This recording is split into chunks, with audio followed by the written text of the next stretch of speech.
Good evening, I'm Mark Austin. It's 7 o'clock in London, 10 o'clock here in Urfa in Turkey. This is a special programme on the aftermath of the devastating earthquakes here and in Syria, now known to have killed over 7,200 people.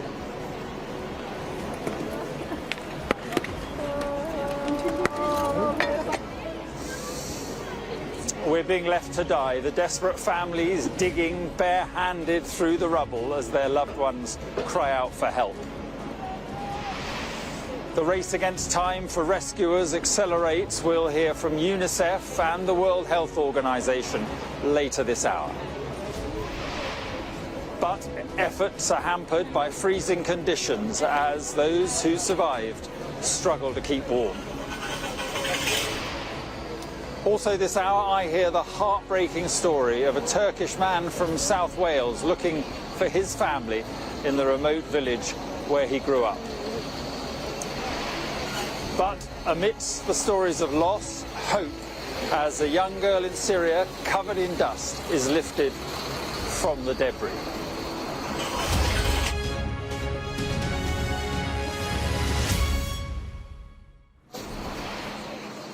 Good evening then from Urfa in southeastern Turkey, just one of many cities devastated by these two deadly earthquakes. Across this country and across the border in Syria, a huge rescue operation is well underway. Hundreds of people are thought to be trapped underneath the rubble, their cries still audible. Some, including young children, have been pulled out, still breathing. But thousands more have died and the number will rise. The desperation is now turning to anger as families living in freezing conditions here wait for aid to arrive. Coming up, we'll bring you reports from the front line of the rescue efforts in some of Turkey's worst hit towns and cities. At around 15:15, I'll speak to UNICEF in the Syrian city of Aleppo, famous for the devastation it faced in the civil war and now facing this new catastrophe. At 20 past, we'll get an update from the World Health Organization on the international efforts to protect those who have survived. And at 7:40, as the Turkish diaspora across the world rally support, I'll speak to the British-Turkish actress and Love Island winner Ekin Su. But first of all, tonight, this report from Alex Crawford. They're using bits of rubble, whatever they can get their hands on to reach those buried.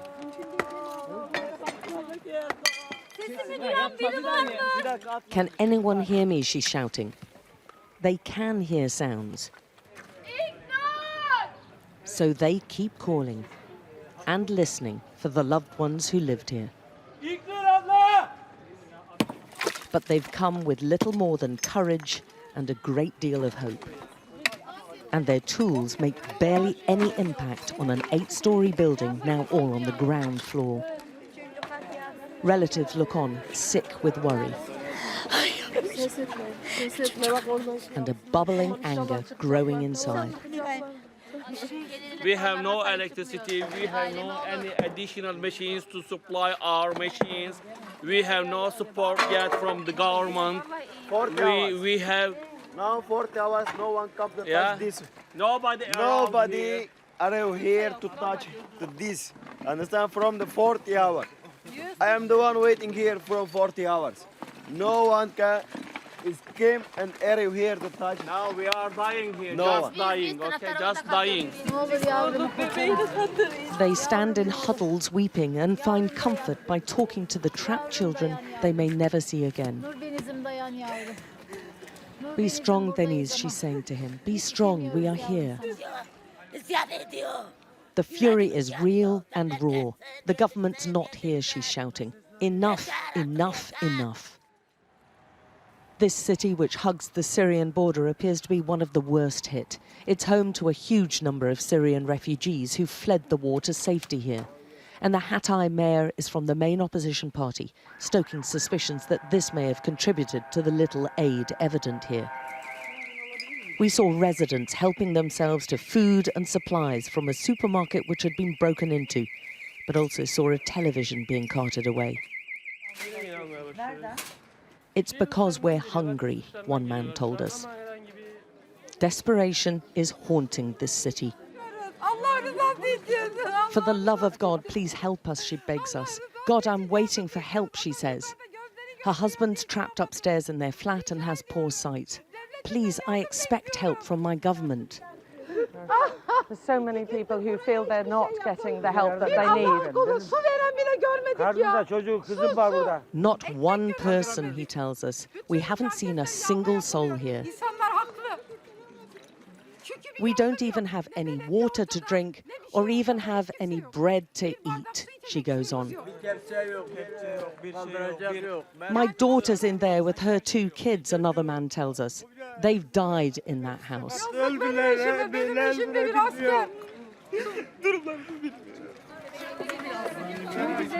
There are moments of sheer joy. A young baby is pulled out. After so many hours, she is a real living miracle. She's too young to remember what happened, but her family will remind her she's one who beat the odds on Turkey's terrible day of earthquakes. The baby's mother has somehow kept her alive, and she too has been found. They're both badly dehydrated, and the young mum looks traumatized. This has been a terrifying experience for them all. There are questions about how well prepared they were here for a disaster long predicted to happen. But every time someone is coaxed to safety and guided down the piles of broken concrete which were once their homes, it inspires the rescuers to keep on going. But there are far more suffering, far too many mothers consumed by grief as the wafer-thin hope they were clinging on to finally disappears. The rescuers don't give up, though. There are frantic efforts to try to resuscitate her boy. They try and they keep on trying. But this is a young life they cannot save. This region is probably uniquely ill-equipped to cope with a natural disaster of this scale, and the heartache and grief is going to grow over the next few days and weeks. Alex Crawford, Sky News in Antakya, southern Turkey. Well, the Syrian people are, of course, no strangers to devastation and to suffering. And after an 11-year civil war, which has left cities in ruin and hundreds of thousands dead, but that trauma is now being compounded by the impact of the earthquake.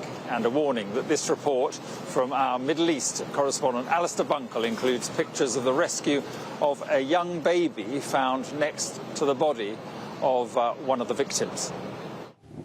This is why there is still some hope. A little girl called Noor is gently pulled out from the remains of her home in northwest Syria. The rescuers encourage her to talk to her father, who is standing nearby, waiting to hug his daughter. Allahu Akbar, MashaAllah. Of course, these moments of hope are vastly outnumbered by the discovery of dead bodies. They are finding more and more every hour. The Syrian White Helmets are working around the clock and with little international help. They must feel that the world has forgotten about them. But aid agencies haven't reached the area yet simply because they just haven't been able to negotiate a way across the one border crossing that is currently open. This is Aleppo. Before the war, it used to be Syria's commercial hub. Then it became the centre of intense fighting. Now, it looks like this. The city is under Syrian regime control, and President Assad's government has asked for international aid.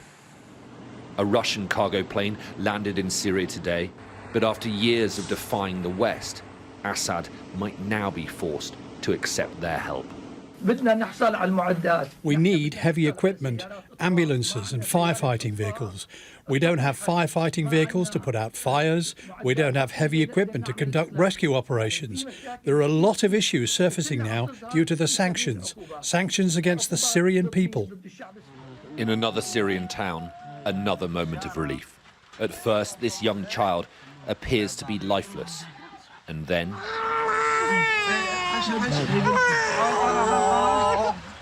they carefully scrape away the rubble and pull him free, coughing from the dust in his throat. The body of a woman lies next to the baby. The difference between life and death was only a matter of inches. Alistair Bunkle, Sky News.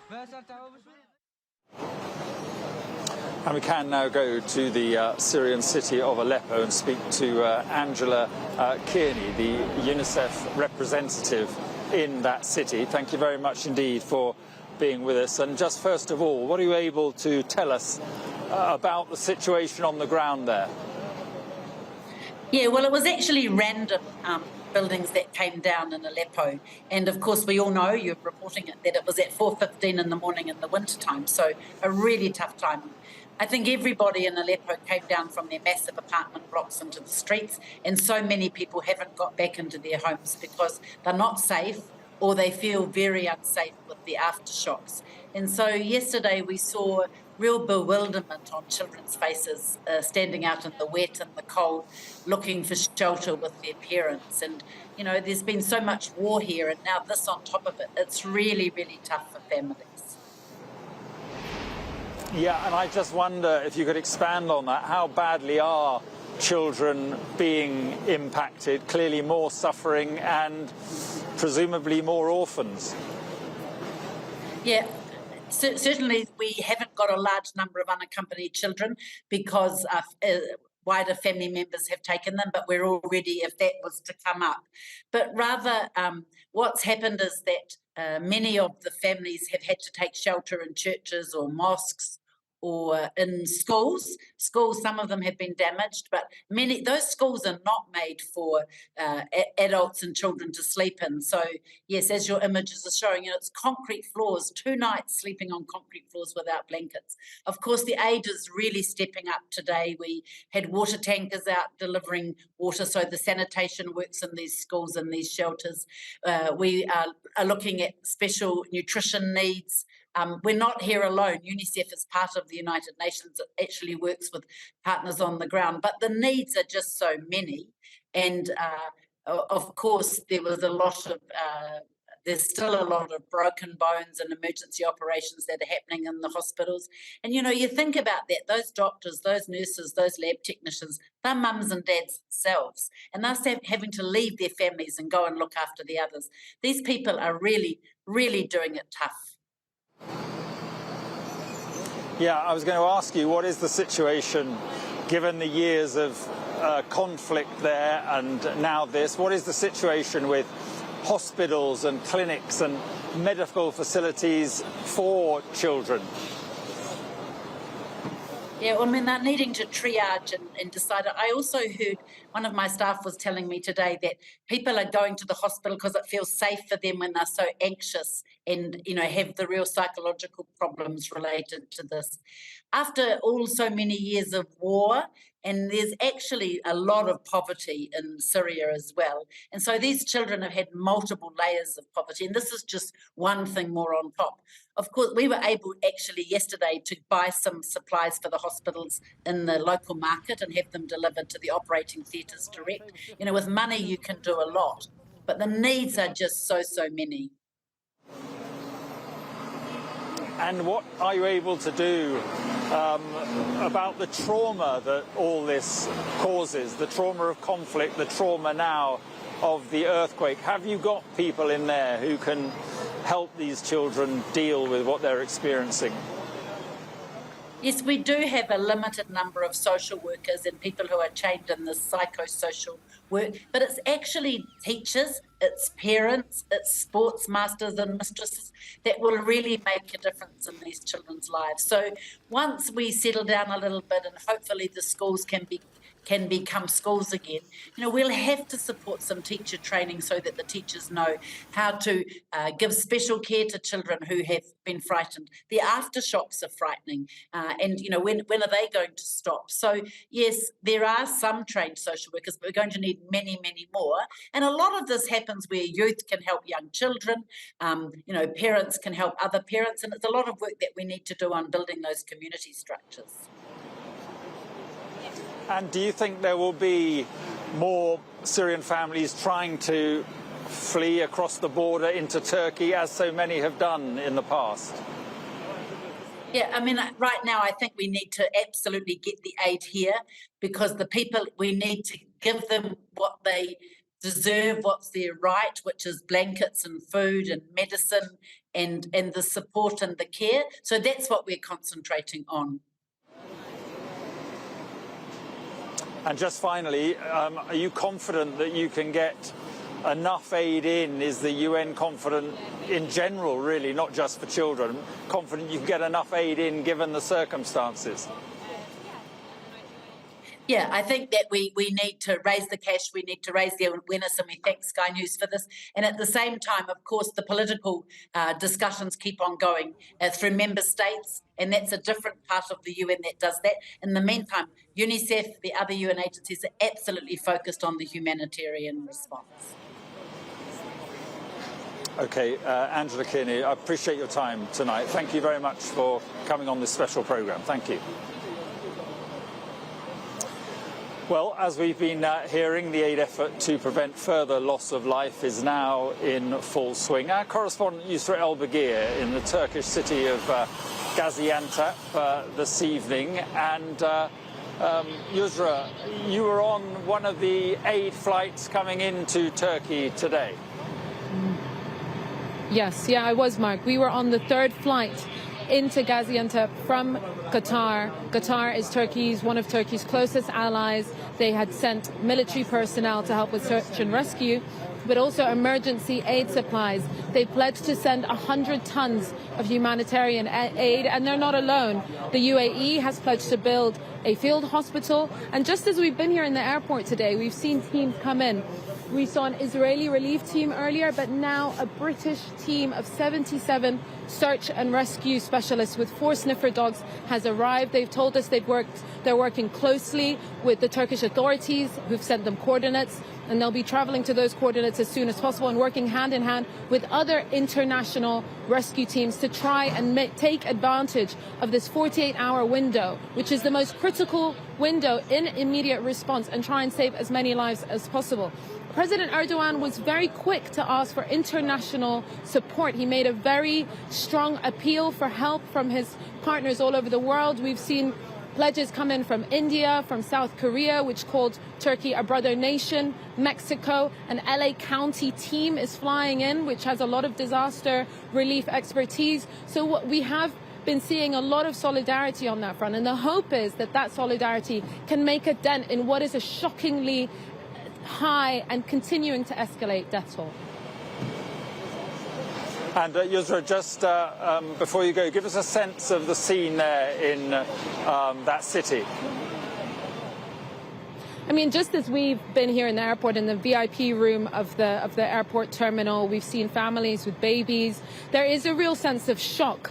It feels kind of like there was no expectation that this would hit so hard. And Gaziantep is the city closest to the epicenter of the 7.8 earthquake, one of the 2 we saw on Monday. It's seen mass destruction, buildings collapsing. So there is a sense that there's not even a real understanding yet of how much damage there really is and how many people have actually died. Okay, Yusra, thank you very much indeed. This is Sky News, a special programme from Turkey this evening. Coming up, we'll be speaking to the World Health Organization about their efforts to try and help what could well be a humanitarian disaster here in Turkey and in Syria.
Welcome back to southern Turkey. Let's get more now on the efforts of the international community to prevent what could become a humanitarian disaster here, and what has unfolded in the past 24 hours from becoming a real public health crisis. Joining me now from Copenhagen is Dr. Hans Kluge.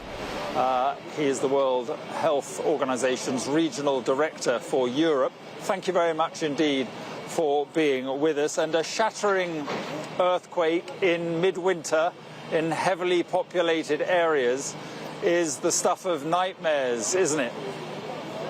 Absolutely. WHO has declared this a grade 3 emergency, meaning that we're working across with a lot of resources. WHO headquarters, the two regions, the Eastern Mediterranean and European region, and our country offices combining the efforts. The key issue now is search and rescue, because there is a critical window of 48 hours if people are entrapped to find survivors. Number two, safe shelter, because still only today there are more than 230 aftershocks. And then third, of course, trauma injury. So all hands on deck. And when it comes to helping people, treating people, getting people into hospitals and clinics, so many have been damaged here. That is a real problem, isn't it?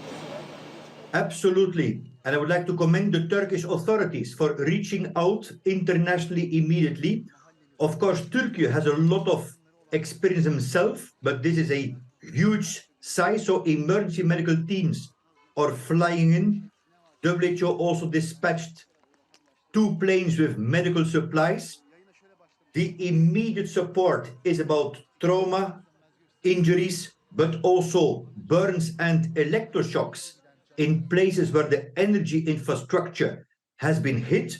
But already we should prepare for the second wave, meaning mental health issues, and also if the water and sanitation is hit, then to be ready for outbreaks of infectious diseases. And what is the World Health Organization able to do? What sort of position is the World Health Organization in to be able to help with this? Well, we did have, before this terrible earthquake, quite some staff in Gaziantep, for example, through which already supplies were predisposed for northwest Syria. It's very important that the international community agrees on a humanitarian corridor and opens the Bab al-Hawa cross-border point.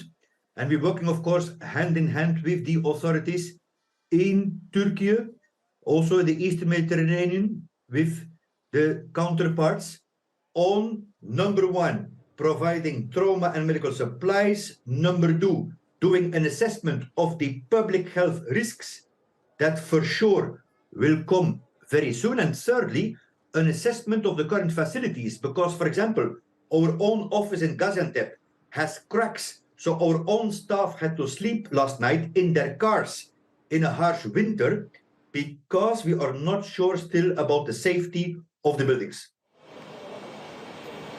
Well, exactly. We've spoken to many people here who say they're simply refusing to go back inside. They don't want to spend another night inside at the moment. And with these extraordinarily low freezing temperatures, that is another major issue for, people like yourselves to deal with.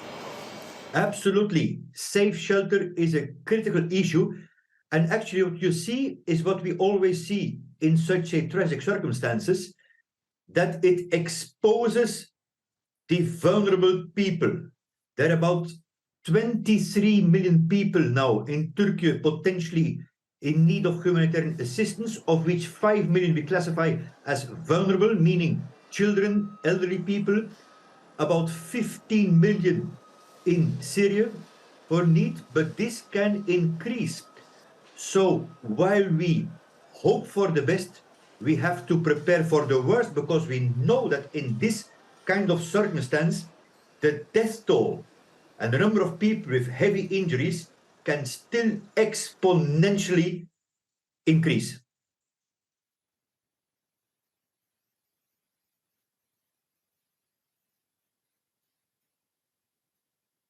Border, as you suggested, you've got me back. Sorry, I lost my microphone for a moment. Getting help across the border, Dr. Kluger, into Syria, as you suggested, is a major problem. Right, so that's why it's so important to have this humanitarian corridor. Fortunately, through our office in Gaziantep, 16 hospitals in northwest Syria got already supplies predisposed, but this is a very, very critical moment for a whole of Syria approach. Okay, Dr. Kluger, thank you very much indeed. This is Sky News, a special programme from southern Turkey this evening. Coming up, we'll be speaking to someone who's helping Syrian refugees here in Turkey.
You're watching Sky News, a special programme from the Turkish city of Urfa this evening, one of the many places across the region dealing with the aftermath of yesterday's appalling earthquake.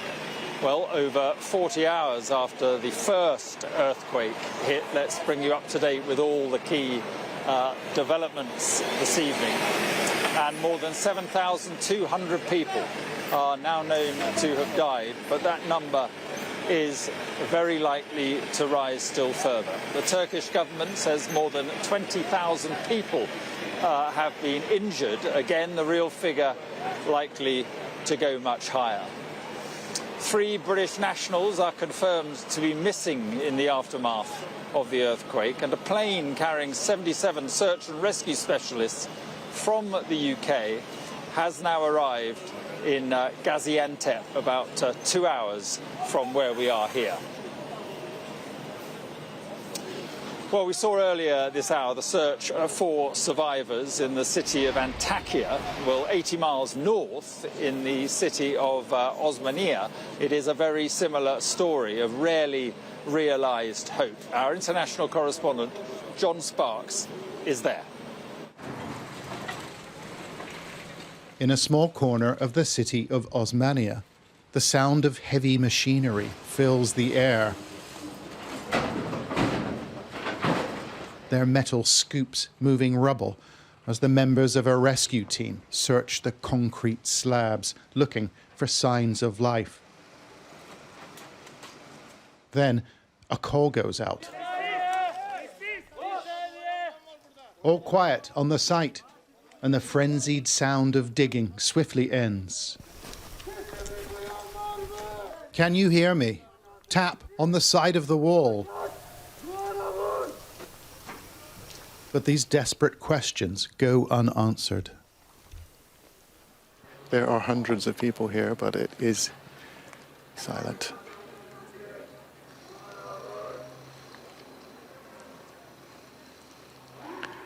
But they haven't heard anything.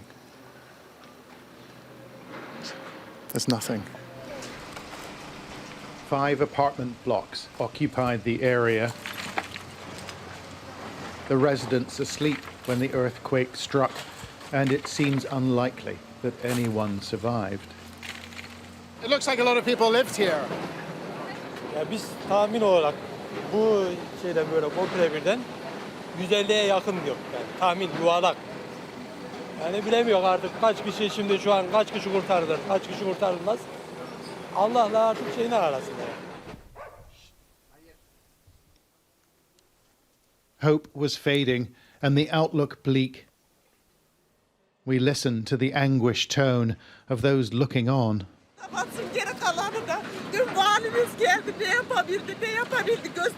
Yesterday, the governor came here, said this woman, but he does nothing. There are young children in these buildings, but they do nothing. A couple of 100 meters away, near the city's central square, we found a similar scene. Another human tragedy. There was a man staring at a pile of rubble. He said he was waiting for his brother, the only thing he could do. Do you think it's possible that your brother is still alive? İnanmıyorum işte binde biri mi? Bekliyor. Ama işte görüyorum bu enkazın altından kalkması zor yani. Ama yine de umut işte. Up to 15 people are missing. No one's really sure. But this man knows his father is here. He just found his trousers. What have you found? Babamın. His father. Pants. It's your father's trousers. Is it possible that your father could survive this? %80. Benim babam şu anda burada olsaydı, ben orada olsaydım eliyle kazardı orayı. O durumda. The local highways are clogged. The supplies and the specialists stuck in traffic. And many regional roads are now impassable. But they are desperately needed in this city of debris. John Sparks, Sky News in Osmaniye. Well, one of the striking features of this disaster is the breadth of the area affected and also the depth of the resources, human and technological, that are being deployed to help. A team of 76 British search and rescue specialists have arrived this evening in Turkey, along with their equipment and their search dogs. Our data and forensics correspondent Tom Cheshire looks now at the rescue effort they face. This is a gigantic search and rescue effort, more than 16,000 rescue personnel in Turkey alone, because it's a gigantic search area. I want to show you some of the extent of that. We'll start in Turkey, in Marash, and show you what's been happening there. This is near the epicenter of it. And we've seen some of the scenes of destructions, but we'll also see how the search and rescue is operating, because on a lot of it, on the face of it, it seems like it can be on a quite ad hoc basis, because it's so hard to get to people. We have seen emergency services here, but they are sort of picking through it. That is similar to other places. And again, just to talk about Aleppo in Syria is a long, long way away from the epicenter, but it was still really badly damaged in this. And we can see, again, some of the search and rescue tactics happening. We're going to talk about this scene here. We'll just take you through it. But again, look at this devastation. So we have this. It does, again, look sort of impromptu. Bear in mind that, Digger. We'll just go a bit forward so we can show you the whole scene and really understand what's going on. So even though this looks like there may not be quite the full Monty in terms of it, what we do have is we have a digger here, another digger there. And what they're doing is they're not getting in on the middle. Instead, you have the people here. So that means they can pick through by hand, look for people. They may be locals who know the area. The diggers not getting involved because they don't want to do damage to that rubble, just in case there are people inside. Now, there are other parts which have better equipment, and that enables a bit more of a response. This is also in Syria, an opposition-held area where the white helmets operate. And you can see just here, actually, we'll just put that out for you, just in case you can't make it out. That is a big concrete cutter, and that really changes what search and rescue teams can do. We'll just roll it through this, and you'll see what happens in this video. We'll take you through, and you can see it being used. Here we go. There. So that means they can just do a lot more than those people we saw in the first video. In terms of other capabilities, that is a big bit of kit. It is handheld. I want to show you what we've got here. Another really challenging rescue. You've got a generator coming up here, but we're less interested in the generator than what they're going to attach to it. And we'll just bring that forward just slightly for you. This is a bit of kit, a bit of hydraulic kit, just coming in here. If you just watch that come down. And those are basically huge. It's a sort of combination tool which can prise and also bite into things. So as we go into this really challenging, I mean, look how tight that is. Look how tough those conditions are. But even in this very, very small space, you can get that sort of equipment in it. So we just look at the end of this video, we'll see this worker. We'll just see if we can magnify that so you can see that he's using that tool to really get in ways that he wouldn't be able to do. Now, there is even more advanced tech on its way because 70 countries have offered assistance, and we've seen some of what they'll be bringing. This is from the Philippines. This is a vibroscope, so it's got headphones here. You've got this long pole, and that long pole has a camera on the top. It's extendable, so you can feed that through the rubble, look for people. When you find them, communicate them, tell them that help is on its way. The Italian firefighters, the Vigili del Fuoco, they posted this video. You can see that's another of those concrete cutters that we saw from earlier. Another big hydraulic chomping tool there. We've got this fan, which is useful. So that will blow, if you're stuck in a confined space, CO2 perhaps building up. This will help ventilate a space, or maybe there's dust, other things, to buy a bit more time. So there's a lot of kit going in. We can see all of this is being prepared. That's actually the same sort of shears we saw earlier in that video from the white helmets. But despite all this kit, which is going to be helpful, there's another bit that's going to be just as helpful, which is a lot less high-tech, but just really vital. Spoiled the surprise there, but here you can see dogs. Sniffer dogs are going to be a vital part of this effort. In terms of finding humans, there's a lot of tech we have, other things which can track mobile phones, for instance, but sniffer dogs, really, really important for this effort. And lots of those teams will be arriving. They'll be getting to those zones as quickly as they can because it is a vital period. Search and rescue experts say that between 1 and 3 days after a disaster, that is the golden period for saving people. Now, Wednesday is day 3, so time is of the essence. Tom Cheshire there. Well, we can go now to the city of Gaziantep, which in normal times is about 2 hours up the road from here. We can speak to Julia Bonacci, who is Programme Officer at the Kids Rainbow, a children's... No, not at all. Thank you for being with us. I'll just explain that it's a children's charity working in that city with, well, particularly Syrian refugees. Just tell me, first of all, Julia, what is the work you do with these Syrian refugees? So usually what we're doing, we're offering non-formal education. We're offering non-formal education lessons, and we have a center of providing also psychosocial support for the families.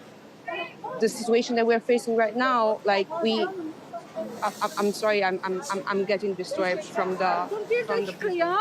Yeah. Sen niye beni çekiyorsun? Shall we? Hayır, ben de ayağım Sorry, I'm sorry. Are you able to carry on? I'm getting destroyed by the people. I'm sorry. Yapsın haber. Sen izin aldın mı beni çekmek Okay. için? Well, look, maybe Julia will try and come back to you. That may be the best thing. Yeah, we will come back to you, Julia. Don't worry for now. Let me just tell you what's going on here, and it's a scene of well, they're searching as they have been in the last 40 hours. They continue to search, and there are every now and then these moments of silence. There was one not long ago, and they then just listen and hope that they can hear someone who is somehow down there in a void, in a space, and who is still alive. And they tell me that this search will go on throughout the night. They are not going to give up. Well, around 5.5 million people of Turkish heritage live in Western European countries. A large proportion of those are in the UK, and some of the more famous members of that diaspora are rallying support for those affected here. We can now speak to Ekinsu Çilçalog, a British-Turkish actress, model and television personality. Thank you very much for being with us. And I just, well, wonder, first of all, what do you make of this awful disaster?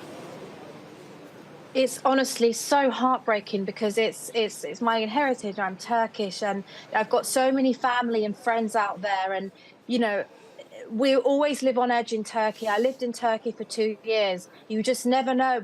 Any movement, we're always scared of the next earthquake. There was predictions made, you know, many years ago that there'll be a big earthquake in Istanbul. I always lived in fear when I lived in Istanbul, but the fact that this has hit many cities and it's literally affected a big capacity of Turkey and Syria is so sad, so devastating. And I just, you know, we're all a nation. We need to help each other. We need as much people to donate and help everyone. There's a lot of bodies buried underneath those buildings. And you've recorded this appeal for the Red Cross. Tell us about that. So I recorded that truly to speak up. I wanted to use my platform as I knew that, you know, I had quite a big following, and I just wanted to reach out and support, obviously, the British Red Team. And I just wanted to make sure that, you know, there is support out there. We're trying our best to help. You know, we've got the first injured aids set out there, and I just want to help as much as I can. I've, you know, funded myself as many times as I could using the website, and I just wish a little bit of anyone's help would be great, because we need people to save those people that are buried under the ground. And why is it so important to you to do that? And do you think that you can reach, you know, a much broader audience, as it were? That's right. I believe using, obviously, my platform, I wanted to reach as many platforms as I could. You know, anyone in the UK or whoever was following me from, obviously, what I was on before. And I just want to shout here again, please help. You know, we've got children, families, friends desperate in need of your help. I cannot emphasize this more. It's really sad. It's really heartbreaking. We're a nation. We're in this together, you know, and I'm lost for words. It's my hometown. It's my country, you know. I wish I could be there right now. Yeah. Well, yeah, I was going to ask you whether you might come across with the Red Cross, but I just wondered, do you have friends and family who have been directly caught up in this? So I have members of my family who have obviously experienced the shake. They've been outside, they've been sleeping outside. It's scary because it's people who are very close to me. You know, I've had numerous people on Instagram reach out to me. They've sent me locations of an address, pictures live, and it's like they are screaming for help. And I want to use my platform as much as I can to help, you know, anyone out there from Syria and Turkey. And of course, it's the big fear here in Turkey, major earthquakes. They live with that fear, you know, all the time. Do you think there's an issue about the preparedness of the country for major earthquakes in terms of building regulations and so forth? Do you think there is an issue about, you know, the way Turkey is prepared or not prepared for these events? I would like to believe that certain buildings which were built, well, are earthquake-proof, as I should say, but then some aren't. And unfortunately, most parts of the buildings are old in Turkey, and they're very easily, they can be damaged, they can crack. And again, if there is an earthquake to occur, unfortunately, that's going to be destroyed. But you know, Turkey is working, the government is working on making better buildings, more strong, stable, earthquake-proof. And I think that's the only way we can move forward, because unfortunately, you know, earthquakes do happen in Turkey and Syria and most countries almost every month. But it's the big ones that scare us. It's the ones that, you know, we lose friends, family, people. That's the one that's really scary. Yeah, and certainly this was an extremely powerful one. Just finally, 30 seconds left. You mentioned you'd like to be out, you know, would you come out with the Red Cross? Do you see there's a, you know, there could be a purpose in that? Yes. As soon as the opportunity was given to me, I am there. Obviously, it's my home, it's my second language. Anything I can do, I'm there to support anyone. So first opportunity, I'll be there. Okay, Ekin-Su, thank you very much for coming on. Appreciate your time. This is Sky News, a special programme this evening from southern Turkey. Coming up, the heartbreaking story of a Turkish man from South Wales looking for his family in the remote village where he grew up.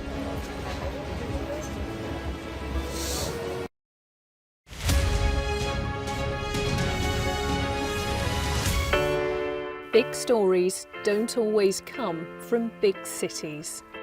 I'm Lisa Dowd and I'm Sky's Midlands correspondent, and this is where I grew up. We can reveal that the driver who hit Harry Dunn is 42-year-old Anne Sakulas. Just met the president and we never thought we'd get this far.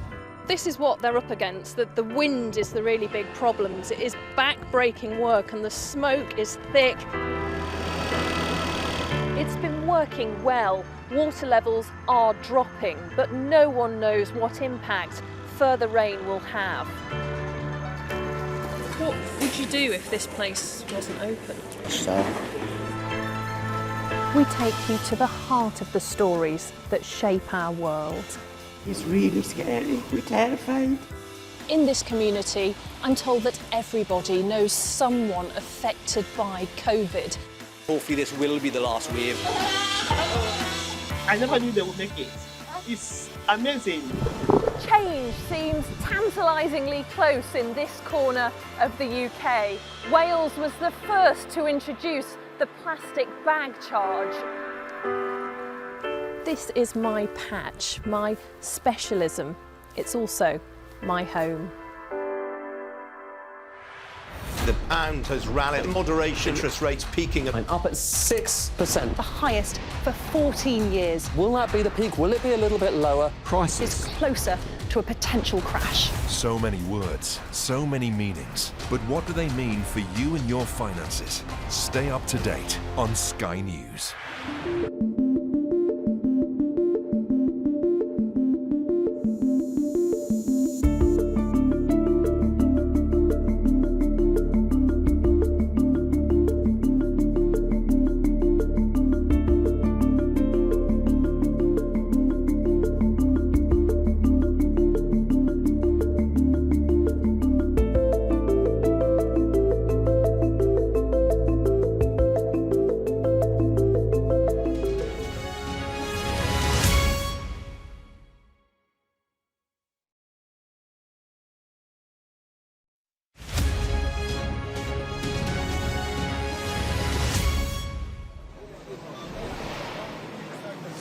Now, Turkish families in the UK awoke on Monday to the horrifying news from here. Many have rushed over to try to reach loved ones in the earthquake zone. We came across Ahmet Yilmaz from South Wales, struggling to get to the remote village of Tut in the Taurus Mountains, where he was born and where he grew up. We decided to try to help him get there, and what we found was heartbreaking. In a country in despair, Ahmet Yilmaz is a broken man. We came across him amid the chaos of one of the few functioning airports here. Having made the journey from South Wales, he is desperately trying to find a way to reach the mountain village he grew up in. I mean, it's completely collapsed. This is what is left of his brother Ali's house. Ali is dead, his wife seriously injured, and 2 of his children are missing in the rubble. We decide to take him, or at least to get as close as we can. Halfway there, he gets a call from his surviving niece to say no one is coming to help them. Ahmet cannot bear it.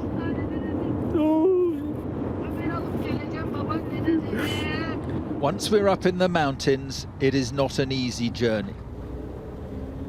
We finally reach the village, the damage, the reality of it all. And for Ahmet, reunited with his sister Fatah, the uncontrollable grief. Also waiting for him, his surviving niece, Sidka. It is her sisters, Ashagul and Zara, that they are looking for now. It is heartbreaking. They said, you know, the top floor and the middle floor. Ahmet tells me it was a house full of joy and love, and now his family is destroyed. So, Ahmet, just tell me, when you see this, what goes through your mind? That on the mind, it's unbelievable. I never see this. I am very shocked. I never see this happen before my life. Never. He says the locals want to know where the government help is. The truth is, the government is overwhelmed. What would your message be? I said, where are you? We need the people accommodation. Everybody streets here. Only local people, they come, neighbors or friends, they will try help. Where is the government? In these remote, snowy villages, they will have a long wait. I'm very sorry for your loss. Yeah. Very sorry. That's right.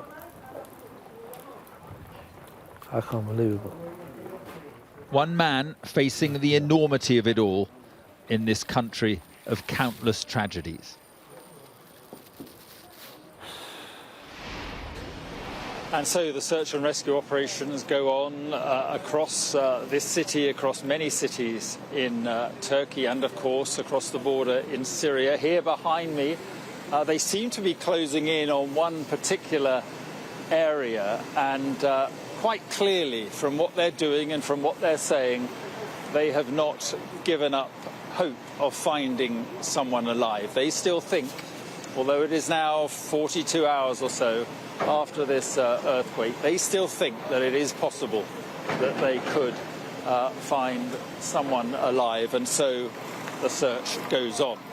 Well, that is just about it from this special programme. We will leave you now with some of the pictures of devastation and human resilience that we've seen over the past 48 hours.